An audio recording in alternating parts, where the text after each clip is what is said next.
దీపావళి కథ దీపాల వెలుగు.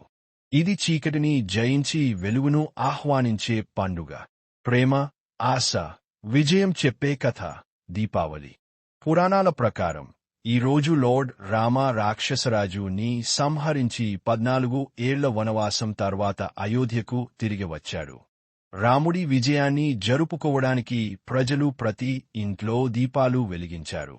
చీకటి తొలగ వెలుగు ఆవహించింది. అలా ఆ రోజు దీపావళి పండుగగా మారింది.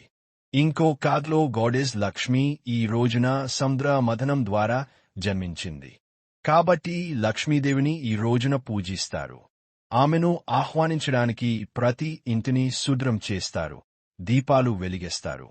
దీపం వెలిగించడం అంటే కేవలం ఆచారం కాదు. అది మన జీవితంలో చీకటి అంటే అజ్ఞానం, భయం, దుంహకం తొలగించడాన్ని సూచిస్తుంది. దీపావళి మనకు చెబుతుంది, చీకటి ఎంత పెద్దదైనా ఒక్క చిన్న దీపం వెలిగిస్తే అది మాయం అవుతుంది. ప్రేమ, వెలుగు, శుభం నింపే దీపావళి. అందరికీ శుభాకాంక్షలు. The lamp sparkles. శుభ దీపావళి.